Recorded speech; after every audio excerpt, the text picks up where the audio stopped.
আজকে আমরা সাইয়েদনা ওমরে ফারুকের বায়োগ্রাফি সম্পর্কে জানবো। ওমরে ফারুক রাদিয়াল্লাহু তাআলা আনহু, the super hero of this উম্মাহ। এই উম্মার সুপার হিরো তিনি, ঠিক কি না? ওনার মুখের আগে লাঠি চলতো বেশি। সুবহানাল্লাহ পড়বেন না? মাঝে মাঝে লাঠি চালানোরও দরকার আছে না নাই? Is the real super hero of Muslim উম্মাহ। তিনি এই উম্মার রিয়েল সুপার হিরো। এজন্য ওনার জীবনী থেকে আমরা কিছু শিক্ষা নেওয়ার চেষ্টা করবো ইনশাল্লাহ। পড়েন সাইয়েদনা ওমরে ফারুক কিভাবে ইসলাম ধর্ম গ্রহণ করলেন, কিভাবে বিশ্বনবীর প্রাণের কলিজার টুকরা হলেন, এটা দিয়ে আমরা শুরু করি। আল্লাহ তাআলা সাইয়েদনা ওমরে ফারুকের হৃদয়ের মধ্যে 3টা ধাক্কা মেরেছেন, ইমানের ধাক্কা। আওয়াজ করে বলতে হবে কয়টা? 3টা ইমানি ধাক্কা। এক হচ্ছে বিশ্বনবীর দোয়ার ধাক্কা, এক কি?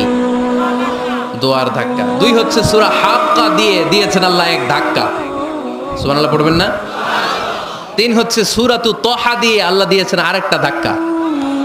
এই 3টা ইমানি ধাক্কা যখন সাইয়েদনা ওমরে ফারুকের হৃদয়ে লাগলো, উনি পড়তে আরম্ভ করেছেন আশহাদু আল্লা ইলাহা ইল্লাল্লাহ ওয়া আশহাদু আন্না মুহাম্মাদান আবদুহু ওয়া রাসূলুহু। চিল্লায়ে পড়েন আল্লাহু আকবার। বিশ্বনবী মক্কায় বসে বসে তাহাজ্জুদের সালাত পড়ে আল্লাহর কাছে দোয়া করলেন, আল্লাহুম্মা আইজ্জাল ইসলাম বিআহাব্বির রাজুলাইনি ইলাইক। ও আল্লাহ, 2জন লোকের নাম বলবো, 2জনের দরকার নেই। এই 2জনের একজনকে আপনি ইসলামের সুশীতল ছায়া তোলে এনে ইসলামকে বিজয় দান করে দেন। মুহূর্তের মধ্যে দোয়াটা কবুল করে নিয়েছে কে? বিশ্বনবী বললেন, আল্লাহ 2জনের নাম বলবো আজকের দোয়ায়। আবি জাহাল ইবনে হিশাম, হয়তো হিশামের বেটা আবু জাহেলকে আপনি ইসলামের ভিতরে নিয়ে আসেন, কিংবা ওমর ইবনুল খাত্তাব, খাত্তাবের বেটা ওমরকে আপনি ইসলামের ছায়া তলে নিয়ে আসেন। ওমরে ফারুকের জন্য দোয়াটা কবুল করে নিয়েছে কে? বিশ্বনবীর দোয়ার মাধ্যমে প্রথমে সাইয়েদনা ওমরে ফারুকের হৃদয়ে এক ধাক্কা লাগলো। 2 নম্বরে রব্বুল আলামিন সূরাতুল হাক্কা দিয়ে ওমরে ফারুকের হৃদয়ের মধ্যে দিলেন এক ধাক্কা। পড়েন আল্লাহু আকবার। বিশ্বনবী যখন দোয়া করলেন, ওই দোয়া যখন সাইয়েদনা ওমরে ফারুকের হৃদয়ে স্পর্শ করলো, সাইয়েদনা ওমরে ফারুক সব সময় বিশ্বনবীরে ফলো করতে আরম্ভ করলেন। বিশ্বনবী ডানে গেলে লুকিয়ে লুকিয়ে ওমর ফারুক ডানে যায়, বিশ্বনবী বায়ে গেলে লুকিয়ে লুকিয়ে ওমরে ফারুক বায়ে যায়। বিশ্বনবী একবার মসজিদুল হারামে যে নামাজ পড়তে শুরু করলেন, ওমরে ফারুক তখন বিশ্বনবীর পিছু পিছু ছদ্মবেশে পেছন থেকে যে বিশ্বনবী কিভাবে নামাজ পড়ে দেখতে শুরু করলেন। বিশ্বনবী ইন দা মিন টাইম এশার নামাজে আল হাক্কাতুল হাক্কা তেলাওয়াত শুরু করে দিলেন। আল হাক্কাতুল হাক্কা তেলাওয়াত শুরু করে দিলেন। তেলাওয়াত করতে করতে বিশ্বনবী যখন তেলাওয়াত করতেছে, ওমরে ফারুক এরকম দুলতেছে আর মজা পাচ্ছে। ও মিয়া, বিশ্বনবীর কণ্ঠ বুঝি আমার মতো কণ্ঠ, আপনার মতো কণ্ঠ, আহমদ বিন ইউসুফের কণ্ঠ, আব্দুল বাসিতের কণ্ঠ না? বিশ্বনবীর গলায় যে কি সুরের ঝংকার আল্লাহ দিয়েছেন, কি সুরের লহরী আল্লাহ দিয়েছেন, একবার যে শুনতো পাগল হয়ে যেত। আল্লাহু আকবার। বিশ্বনবী সূরা হাক্কা মন্ত্রমুগ্ধ তেলাওয়াতে, মন্ত্রমুগ্ধ সুর দিয়ে, মন্ত্রমুগ্ধ কণ্ঠ দিয়ে তেলাওয়াত করতে লাগলেন। এশার সালাতে ওমরে ফারুক বলতে লাগলেন। ওমরে ফারুক যত শুনেন অবাক হয়ে যায়, যত শুনেন অবাক হয়ে যায়, যতই শুনে অবাক। কিরে? কারণ তিনি আরবি ভাষা বুঝতেন। এত সুন্দর শব্দের গাঁথনি, এত প্রাঞ্জল বর্ণনা, এত সুন্দর অন্তমিল, এটা কবিতা না হয়ে পারে না। উনি মনে মনে ভাবলেন, এটা মনে হয় কবিতা। It might be poem, it could be poem. Muhammad মনে হয় কবি হয়ে গেছে, তার কাব্য প্রতিভা দিয়ে সে এটা বানিয়েছে। তা না হলে এত সুন্দর কথা, এটা কবিতা না হয়ে পারে। ইন দ্য মিন টাইম বিশ্বনবী কিন্তু দেখতেছে না যে পেছনে উমর। বিশ্বনবী তেলাওয়াত করছিলেন। ইন দ্য মিন টাইম বিশ্বনবী পড়ছিলেন, ওমা হুয়া বিকাউলি শাইরিন কলিলাম মা তুমিনুন। এই আয়াতের অর্থ হলো, এটা কোনো কবির কথা নয়, খুব অল্প সংখ্যক লোকই তোমরা ঈমান আনো। সুবহানাল্লাহ পড়ে। এটাকে বলে কোইনসিডেন্ট। কোইনসিডেন্ট হুট করে অনেক সময় মিলে যায়, যায় কি যায় না? আপনি একজনের কথা ভাবতেছেন ভাবতেছেন, বাজারে গেলেন, বাজারে যেই দেখেন ওই লোকটা দাঁড়ায় আছে, এরকম হয় কি হয় না? কোইনসিডেন্ট। ওমরে ফারুক মনে মনে যেটা ভাবতেছে ওই কথা দিয়ে বিশ্বনবী তেলাওয়াত করতেছে। আল্লাহু আকবার। বিশ্বনবী যে আয়াত তেলাওয়াত করছিলেন, আয়াতের অর্থ হলো, এটা কোনো কবির বানানো কবিতা না, খুব অল্প সংখ্যক লোকই তোমরা ঈমান আনো। ওমরে ফারুক আটকে উঠলেন। থমকে দাঁড়ালেন, ঘটনা কি? আমি মনে মনে ভাবলাম, কিরে এত সুন্দর কথা, এটা তো মানুষের কথা হতে পারে না, এটা নিশ্চয়ই কবিতা, কবির কথা। কিন্তু মোহাম্মদ এখন আবার পড়তেছে ওমা হুয়া বিকাউলি শায়ের, এটা কোনো শায়েরের, কবির কথা নয়। কলিলাম মা তুমিনুন, অল্পই তোমরা ঈমান আনো। তার মানে আমার মনে যা চলে মোহাম্মদ এটা টের পায়। মোহাম্মদ গণক, নাউজুবিল্লাহ পড়বেন না? মোহাম্মদ অনেক বড় মাপের একজন গণক। মানুষের হৃদয়ে কি চলে, মনে মনে কি ভাবে, মোহাম্মদ না দেখেও বলে দিতে পারে। ইন দা মিন টাইম বিশ্বনবী পরের আয়াতে পড়লেন ওয়ালা বিকাউলি কাহিনিন কলিলাম মা তাযাক্কারুন। এই আয়াতের অর্থ হলো এটা কোনো গণকের বানানো গণনা নয়, খুব অল্প সংখ্যক লোকই তোমরা উপদেশ হিসেবে এটাকে মানো। সুবহানাল্লাহ পড়েন। এবার আর ওমরে ফারুকের সহ্য হয় না, কি আজীব তামাশা। প্রথমে মনে করলাম কবিতা, মোহাম্মদ কয় কবি না, সে কবি না, এটা কবিতা না। তারপর ভাবলাম সে গণক, সে আয়াত পরে পরে বলে দিল এটা গণনা নয়, তাহলে এটা কি? এটা কি কবিতাও না, গণনাও না, তাহলে এটা কি? বিশ্বনবী তখন বললেন তানজিলুম মির রাব্বিল আলামিন। সুবহানাল্লাহ পড়েন। পরের আয়াত ছিল তানজিলুম মির রাব্বিল আলামিন। এটা দুনিয়ার কোনো কবির বানানো কবিতা না, এটা কোনো গণকের গণনা না, এটা কোনো সাহিত্যিকের বানানো সাহিত্য নয়, এটা মহাবিশ্বের পরিচালক রব্বুল আলামিনের কাছ থেকে পাঠানো কিতাব কোরআন। সূরা হাক্কার ধাক্কায় ওমরে ফারুক কাইত, এই ধাক্কা খেয়ে উথাল পাথাল হৃদয়ের মধ্যে, হায় রে এ কি বাণী, এ কেমন কথা, কে মুহাম্মদ? তারপরও শয়তানের ওয়াসওয়াসা আছে না নাই? আল্লাহ বলে যতই ওয়াসওয়াসা ওমরকে দেয়া হোক, আমি ওমরে ফারুককে এই মুসলিম উম্মতের সেনাপতি বানিয়ে ছাড়বো, আমি সেনাপতি বানাবো। এবার 3 নাম্বার ডোজ। ডাক্তারের কাছে গেলে প্রথমে দেখবেন সিম্পল ডোজ দেয়, নরমাল ওষুধ, এটাতে কাজ না হলে ডোজ বাড়ায়, একেবারে কাজ না হলে অ্যান্টিবায়োটিক মারে, আছে না নাই? আল্লাহ প্রথমে দোয়ার ছোঁয়া লাগালেন, তারপর সূরা হাক্কা দিয়ে ধাক্কা মারলেন, এরপরে রব্বুল আলামিন বলেন এবার 3 নাম্বার ডোজ সূরা তহা দিয়ে আমি তোমার হৃদয়টারে উজালা বানায় দেব রে ওমর। শয়তান দিক দিয়ে ওয়াসওয়াসা, খেলা 2 দিক থেকে চলতেছে। আল্লাহ তাআলা হেদায়েতের রাস্তায় টানছে, শয়তান জাহান্নামের দিকে টানছে। ঘোষণা দেয়া হলো মক্কায়, মুহাম্মদের মাথা কেটে এনে দিলে এত এত স্বর্ণ মুদ্রা দেয়া হবে। ওমরে ফারুক রাজি হয়ে গেলেন, নাঙ্গা তলোয়ার নিয়ে বিশ্বনবীর মাথা কাটার জন্য ছুটলেন। নাউজুবিল্লাহ পড়বেন না? বনু জাহরা গোত্রের এক লোক বলে আইনা ইয়া ওমর, কই যাও? মুহাম্মদের মাথা কাটতে যাই। আরে মুহাম্মদের মাথা কাটতে যাও, তোমার বোন ফাতিমা বিনতে খাত্তাব আর তোমার বোন জামাই সাঈদ কদ সাবা, এরা তো ধর্ম ত্যাগ করে ফেলছে, এটা তো আমাদের ধর্ম ত্যাগ করে মুহাম্মদের ফলোয়ার হয়ে গেছে। আগে ওমর ঘর সামলাও, পরে মুহাম্মদের মাথা কাটতে যেও। ওমরে ফারুক অবাক হয়ে গেলেন, তলোয়ার নিয়ে বিশ্বনবীর দিকে না যেয়ে নিজের বাড়ির দিকে চলে গেলেন। বিশ্বনবীর আপন বোন ফাতিমা বিনতে খাত্তাব, বোন জামাই সাঈদ আর খাব্বাব রাদিয়াল্লাহু তাআলা আনহু 3 জন মিলে সূরা তহা তেলাওয়াত করছিলেন। পড়েন সুবহানাল্লাহ। মক্কায় লুকিয়ে লুকিয়ে দাওয়াত হতো। খাব্বাব রাদিয়াল্লাহু তাআলা আনহু একটা চামড়ার ফলকের মধ্যে সূরা তহার কয়েকটা আয়াত এনে ওমরে ফারুকের বোন আর বোন জামাইকে শিক্ষা দিচ্ছে, ট্রেনিং দিচ্ছে। সুবহানাল্লাহ পড়েন। লুকিয়ে লুকিয়ে ওমরে ফারুক যখন ঘরে চলে আসলেন, এরা তটস্থ হয়ে গেল। সাইয়েদনা খাব্বাব বিছানার তলায় লুকিয়ে গেলেন। ওমরে ফারুক বললেন দরজা খোলো। ফাতিমা বিনতে খাত্তাব দরজা খোলার পরে নির্মম ভাবে সাইয়েদনা ওমর রাদিয়াল্লাহু তাআলা আনহু বোনের গায়ে আঘাত শুরু করে দিল। বোন জামাইকে আহত করতে শুরু করলো আর বলতে শুরু করলো, তোরা পাগল হলি কেন? কি আছে ওই মুহাম্মাদের মধ্যে? কি জাদু নিয়ে সে এসেছে? সে যাই বলে লোকজন পাগল হয়ে যায়, সবাই তার উপর কালিমা পড়ে ঈমান এনে ফেলে। কি এমন জিনিস তোদের কাছে আছে যেটা দেখে মুহাম্মদকে তোরা ভালোবাসলি? কি আছে? কি পড়তেছিলি আমারে দেখা? ফাতেমা বলে ইন্নাকা রিজসুন লা ইয়ামাসসুহু ইল্লাল মুতাহহারুন। ও আমার ভাই ওমর, তুমি নাপাক। তুমি কি? লা ইয়ামাসসুহু ইল্লাল মুতাহহারুন, পবিত্রতা অর্জন না করে এই কোরআন ধরা যায় না। সুবহানাল্লাহ পড়েন। ওমরে ফারুক গোসল করে আসলেন। ফাতিমা বিনতে খাত্তাব বললেন, গোসল যখন করে এসেছেন এই নেন। ওমরে ফারুক এবার চামড়ার কাপড়ের মধ্যে সূরা তহার প্রথম আয়াতের দিকে নজর করলেন। নজর করেই কোরআনের প্রেমে পড়ে গেলেন। পড়েন সুবহানাল্লাহ।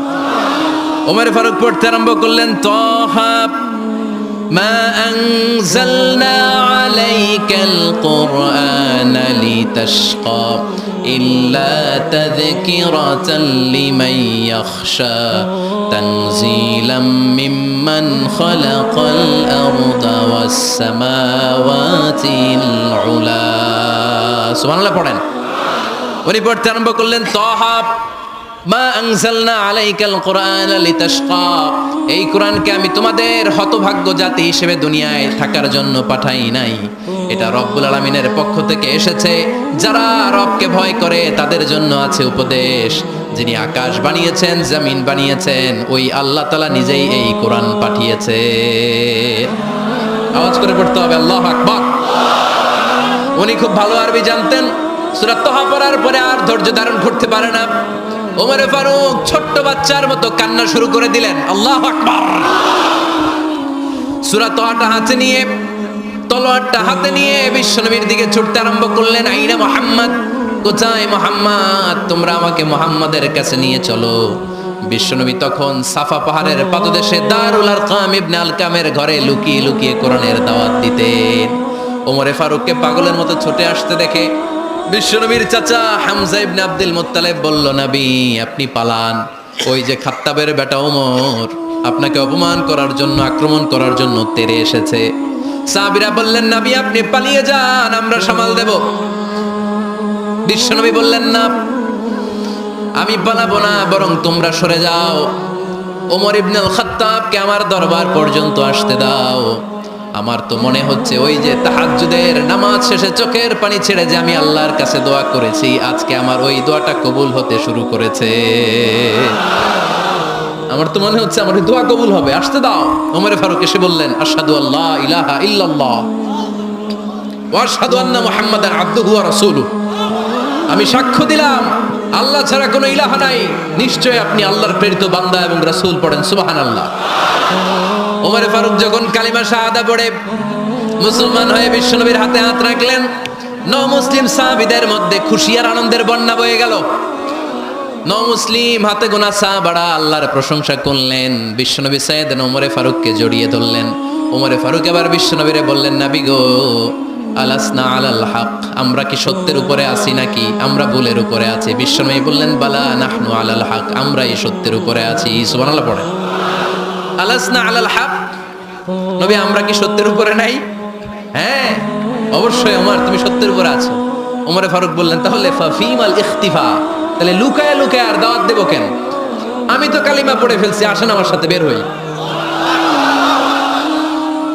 ফাফিমাল ইখতিফা আর লুকায় লুকায় কেন আসেন আমরা বাইরে বের হই বিশ্বনবী বললেন ওমর এটা মাক্কি জীবন এখানে আমরা একটু গোপনে গোপনে দাওয়াত দিতে চাই ওমরে ফারুক বলে না আমার দায়িত্ব আমি একটা মিছিল দিতে চাই নবী আল্লাহর নামের তাকবীর দিতে দিতে দারুল আরকাম থেকে শুরু করে মসজিদুল হারাম পর্যন্ত একটা মিছিল দিয়ে আমি মক্কা কাঁপায়া দেব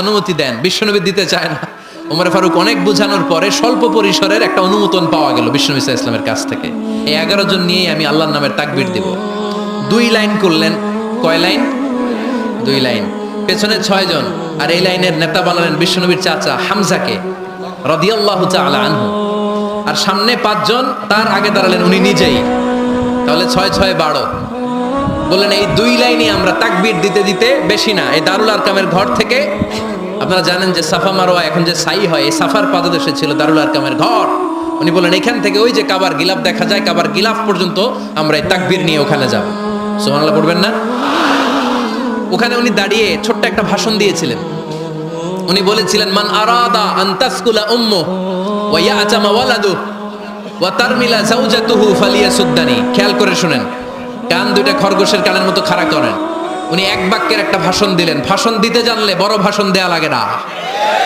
এক বাক্যের ভাষণ দিয়ে গোটা বিশ্বকে ঝাঁকুনি মারা যায় চিল্লায় বলো ঠিক কিনা ওমর ফারুক এক বাক্যের একটা ছোট্ট ভাষণ দিলেন মান আরাদা আন তাসকুলা উম্মু কে আছো মায়ের এই মক্কায় কে আছো মায়ের বুক খালি করতে চাও ইয়াতামা ওয়ালাদু কে আছো বাচ্চাগুলারে নিজের সন্তানগুলোরে ইয়াতিম বানাতে চাও কে আছো তারমিলা যাওজাতুহু নিজের স্ত্রীকে বিধবা বানাতে চাও ফালিয়া সুদ্দানি বুকের পাটা থাকলে আমি ওমর রে থামাও ফালিয়া সুদ্দানি দেখি মক্কায় কার এত বড় বুকের পাটা, কে আছো মায়ের বুক খালি করতে চাও, সন্তান এতিম বানাতে চাও, স্ত্রীকে বিধবা বানাতে চাও, ফালিয়া সুদ্দানি পারলে আমারে ঠেকাও। এই বলে উনি আল্লাহু আকবার, আল্লাহু আকবার, আল্লাহু আকবার বলে স্লোগান শুরু করে দিলেন। এক এক স্লোগানে মক্কার মরুজমিন থারথার করে কাঁপতে আরম্ভ করলো। এই মিছিল মক্কার কেউ দেয় নাই। মিছিলের আওয়াজ শুনে আবু জাহেল বাইরিস, উতবা বাইরিস, শাইবা, ওয়ালিদ ইবনে মুগিরা সব বের হয়েছে। কিরে, আমার এলাকায় এত বড় স্লোগান, কার এত সাহস? বের হয়ে দেখে মিছিলের সামনে ওমর। ওমর রে দেখে দিছে এক দৌড়। থামানোর মতো বাপের বেটা মক্কায় দ্বিতীয়টা কেউ ছিল না। আওয়াজ করে বলেন ঠিক কিনা? ওমরে ফারুক আল্লাহু আকবার, আল্লাহু আকবার বলে স্লোগান দিতে দিতে মসজিদুল হারামের ভিতরে ঢুকে গেল। কাবার গিলাফ ধরার পরে সেদিন মিছিল থেমেছে। ওই আল্লাহর নামের স্লোগান সেদিন কেউ থামাতে পারে নাই, কিয়ামত পর্যন্ত কেউ থামাতে পারবে না। চিল্লায় বলো ঠিক কিনা?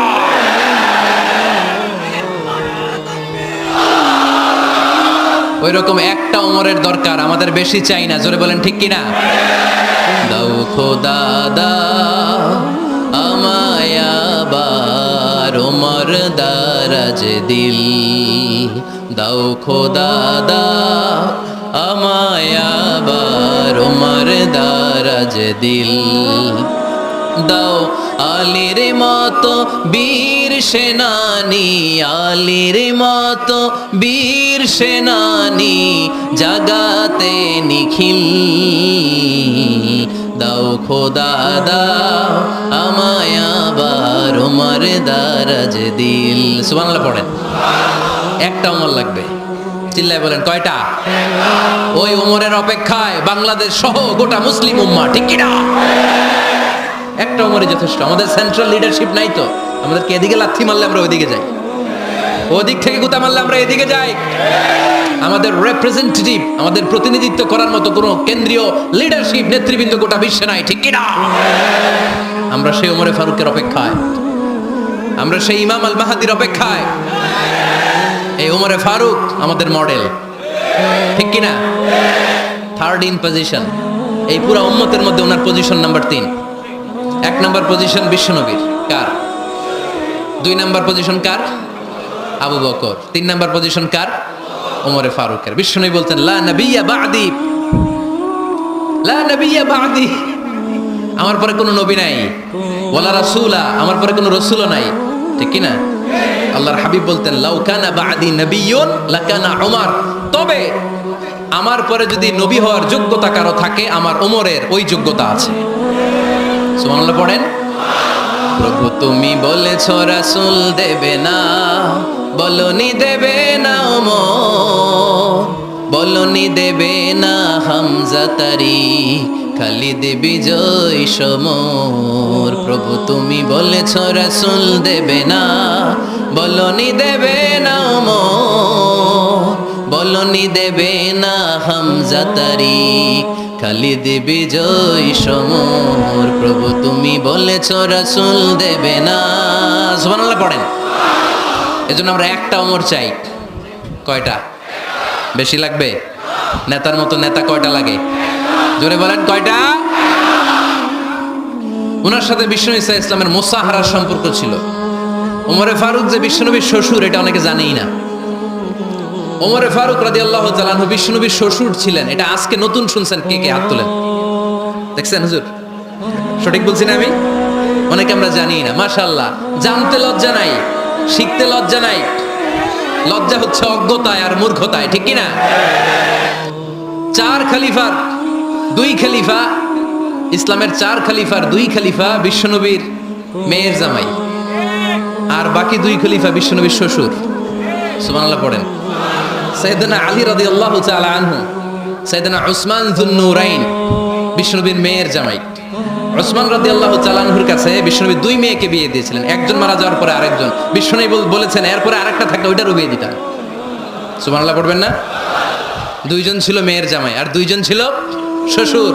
সাইয়েদনা আবু বকর শ্বশুর, বিশ্বনবীর স্ত্রী আম্মাজান আয়েশা রাদিয়াল্লাহু তাআলা আনহার বাবা। বিশ্বনবীর স্ত্রী আম্মাজান হাফসা রাদিয়াল্লাহু তাআলা আনহার বাবা ছিল সাইয়েদনা ওমরে ফারুক। চিল্লায় পড়েন আল্লাহু আকবার। জানো তো পজিশন না? সাইয়্যিদু কুহুলিল জান্নাহ, জান্নাতে যত নারীরা যাবে, নারীদের সর্দারিনী হবে সাইয়্যিদাতুনা ফাতেমা রাদিয়াল্লাহু তাআলা আনহা। এই ফরিদপুরের যত ইয়াংস্টারেরা তোমরা যারা জান্নাতে যাবে তোমাদের লিডার হবে সাইয়েদনা হাসান আর হুসাইন রাদিয়াল্লাহু তাআলা আনহুমা। আর বয়স্ক মুরব্বীরা যারা জান্নাতে ঢুকবেন আপনাদের লিডার হবে সাইয়েদনা আবু বকর আর সাইয়েদনা ওমর ফারুক রাদিয়াল্লাহু তাআলা। সুবহানাল্লাহ পড়তে পারলেন না? ওমর ফারুক এটা সাধারণ কোনো ক্যারেক্টারিস্টিক্স নয়, ওনাকে আল্লাহ তাআলা নলেজও দিয়েছেন আবার দিনদারিও দিয়েছেন। আমার দিনী ভাইয়েরা খেয়াল রাখবেন, কোনো আলেমের মধ্যে বা কোনো নেতার মধ্যে যদি এই দুইটার সমন্বয় আপনি পান, যে তার জ্ঞানও আছে আবার দিনদারিও আছে, he belongs the knowledge and he belongs the তাকওয়া, সে গোটা বিশ্বকে জয় করে ফেলবে, ঠিক কি না? যার মধ্যে জ্ঞান আছে, যার মধ্যে তাকওয়া আছে, তারে কেউ থামায় রাখতে পারে? ওমরে ফারুককে এই দুই নেয়ামত দিয়ে ধন্য করেছে কে? সহিহ বুখারীর বর্ণনা, বিশ্বনবী সাহাবীদের সামনে একটা স্বপ্নের কথা বলছেন। বিশ্বনবী বললেন, আমি স্বপ্নে দেখলাম আমার আঙ্গুলের ফাঁকা থেকে দুধ বের হচ্ছে, আমি তৃপ্তি সহকারে দুধ খেলাম, খাওয়ার পরে দেখলাম আঙ্গুলের মধ্যে একটু দুধ লেগে আছে, আমার আঙ্গুলে অতিরিক্ত লেগে থাকা দুধটা আমি ওমরে ফারুকের মুখের মধ্যে লাগিয়ে দিলাম। সাহাবারা বললেন, ইয়া রাসূলুল্লাহ, ইয়া হাবিবাল্লাহ, মাযা আওয়ালতা বিহি, এই স্বপ্নের আপনি কি ব্যাখ্যা করলেন, আমরা তো বুঝলাম না। বিশ্বনবী বললেন, আওয়ালতু বিহি আল ইলম, আমি এই দুধ দিয়ে জ্ঞানের ব্যাখ্যা করেছি, কারণ ওমরকে আল্লাহ যেই জ্ঞান দিয়েছে গোটা বিশ্বের কাউকে এত জ্ঞান দেয় না। এজন্য স্বপ্নে যদি কেউ দেখেন যে আপনি দুধ খাচ্ছেন, তার মানে আল্লাহ তাআলা আপনার জ্ঞান বাড়ায় দিবে। ওমরে ফারুককে দুধ খেয়ে অতিরিক্ত দুধের অংশটা বিশ্বনবী আবু বকর রাদিয়াল্লাহু তাআলা আনহুর মুখে দেন নাই, সাইয়েদনা উসমানের মুখে দেন নাই, আলী রাদিয়াল্লাহু তাআলা আনহুর মুখে দেন নাই। স্বপ্নে ওই অতিরিক্ত লেগে থাকা দুধটা বিশ্বনবী ওমরে ফারুকের ঠোঁটের মধ্যে লাগিয়ে দিয়েছেন। এই হাদিস থেকে প্রমাণ হয় আল্লাহ তাআলা জ্ঞানের নেয়ামতে সাইয়েদনা ওমরে ফারুককে ধন্য করেছেন। আবার বুখারীর বর্ণনা, বিশ্বনবী সাল্লাল্লাহু আলাইহি ওয়াসাল্লাম আরেকটা স্বপ্নের বর্ণনা দিচ্ছেন। তিনি বললেন, তোমাদের সবাইকে স্বপ্নে আমার সামনে দাঁড় করানো হলো, আমি দেখলাম তোমাদের কারো জুব্বা নাভি পর্যন্ত, কারো জুব্বা হাঁটু পর্যন্ত, কারো জুব্বা টাকনু পর্যন্ত। ওমরে ফারুককে যখন স্বপ্নে আমার সামনে দাঁড় করিয়ে দেয়া হলো, আমি দেখলাম ওমরের জুব্বা এত লম্বা, ওমর টেনে হিচড়ে তার জুব্বা নিয়ে সামনে হেঁটে যাচ্ছে। সাহাবারা বললেন, ফামাযা আওয়ালতা বিহি ইয়া রাসূলুল্লাহ, ও আল্লাহর রাসূল, এই স্বপ্ন দিয়ে আপনি কি বুঝাতে চাইলেন, আমরা কিছু বুঝলাম না। বিশ্বনবী বললেন, আউয়ালতু বিহি আদ-দীন, আমি এই হাদিসের দ্বারা দ্বীনের ব্যাখ্যা করলাম, যার জামা যত লম্বা তার দ্বীনদারি তত বেশি। সুবহানাল্লাহ, আসতে পড়েন।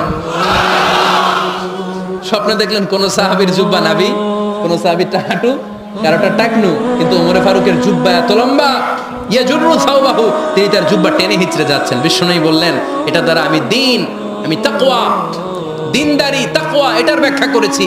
তার মানে ওমরে ফারুকের তাকওয়ার সামনে সব তাকওয়া পানি হয়ে যাবে। কোন সুবহানাল্লাহ। আল্লাহ তাআলা সাইয়েদনা ওমরে ফারুককে দ্বীনের জ্ঞান দিয়েছেন, তাকওয়া দিয়েছেন। কত বড় মুত্তাকি ছিলেন সাইয়েদনা ওমরে ফারুক। মদিনার সমাজে কয়জন মুনাফিক ছিল বিশ্বনবী ছাড়া কেউ বলতে পারতেন না। বিশ্বনবী কোন সাহাবীকে মুনাফিকদের লিস্ট দিয়ে যান নাই, একজন সাহাবী ছাড়া। দেখি কেউ বলতে পারেন কিনা ওই সাহাবীর নাম? কি নাম? হুযায়ফা ইবনুল ইয়ামান রাদিয়াল্লাহু তাআলা আনহু। ওনাকে বলা হতো সাহিবু সিররি রাসূলিল্লাহ, আল্লাহ রাসূল সাল্লাল্লাহু আলাইহি ওয়াসাল্লামের গোপন তথ্যের ধারক বাহক। সুবহানাল্লাহ পড়বেন না? বিশ্বনবী ইন্তেকালের আগে মদিনার সমাজে মোট কয়জন মুনাফিক আছে এই তথ্য আবু বকরকে বলেন নাই, ওমর রাদিয়াল্লাহু তাআলা আনহুকে বলেন নাই, উসমান রাদিয়াল্লাহু তাআলা আনহু, আলী রাদিয়াল্লাহু তাআলা আনহু, আশরাতুল মুবাশশিরিনা বিল জান্নাহ কোন সাহাবীকে বলেন নাই। শুধুমাত্র কেবলমাত্র একমাত্র হুযায়ফা ইবনুল ইয়ামান রাদিয়াল্লাহু তাআলা আনহুর কাছে মুনাফিকদের লিস্টে বিশ্বনবী দিয়ে গিয়েছেন। সুবহানাল্লাহ পড়ে। মদিনায় কারা কারা মুনাফিক কেউ জানতো না হুযায়ফা ছাড়া। কে ছাড়া? নামটা আজকে মুখস্থ করেন, যাতে অন্য কোনো ওয়াজে কেউ জিজ্ঞেস করলে বলতে পারেন। মুনাফিকদের লিস্ট যে সাহাবীর কাছে বিশ্বনবী দিয়ে গিয়েছিলেন, সাহাবীর নাম কি? নাম? উনিই জানতেন মুনাফিক কারা। দেখেন ওমরে ফারুকের তাকওয়ার লেভেলটা কত হাই। ওমরে ফারুক একদিন হুযায়ফা রাদিয়াল্লাহু তাআলা আনহুর কাছে গেলেন, যে বললেন, হুযায়ফা, বিশ্বনবী ইন্তেকালের আগে মুনাফিকদের নামের লিস্টটা কারো কাছে দেয় নাই, আমার জানা নাই, সাইয়েদনা আবু বকরের জানা নাই, কোন সাহাবীর জানা নাই, তুমি ছাড়া। আমি তোমার কাছে জানতে চাই, আমি ওমরের নামটা ওই মুনাফিকদের খাতায় আছে কিনা আমার একটু বলো। আমার ওমরের নামটা ওই মুনাফিকদের লিস্টিতে একটু আছে কিনা, নামটা একটু বলো। যদি থাকে আমি ভালো হয়ে যাব। আমি নেফাকি দূর করে পাক্কা মুমিন হতে চাই। আমার নাম যদি মুনাফিকের লিস্টে থাকে আমি তো শেষ। হুযায়ফা চোখের পানি ছেড়ে দিয়ে বলে, আমিরুল মুমিনিন, কেমন প্রশ্ন করলেন আপনি? আপনি বিশ্বনবীর শ্বশুর। এই উম্মতে আপনার পজিশন 3 নাম্বার। আপনারে মুনাফিকরা ভয় পায়, শয়তান আপনারে ভয় পায়। আপনি জান্নাতে সব বয়স্ক লোকদেরকে নিয়ে জান্নাতের মধ্যে আগে আগে ঢুকবেন। কেমন করে মুনাফিকদের কাতারে আপনার নাম থাকতে পারে ওমর? সুবহানাল্লাহ পড়ে। কি বিনয়ী, কি তাকওয়া। হুযায়ফাকে যে ধরতেন, হুযায়ফা একটু বলো না আমার নামটা মুনাফিকদের লিস্টিতে আছে কিনা। ওমরে ফারুকের যদি এই টেনশন থাকে যে আমি মুনাফিক হয়ে গেলাম কিনা, আমাদের এই টেনশন থাকার দরকার আছে না নাই? হ্যাঁ, এজন্য সব সময় আল্লাহর কাছে দোয়া করতে হবে, আল্লাহ তুমি নেফাকি থেকে আমাদেরকে বাঁচাও। আরো জোরে পড়েন আমিন।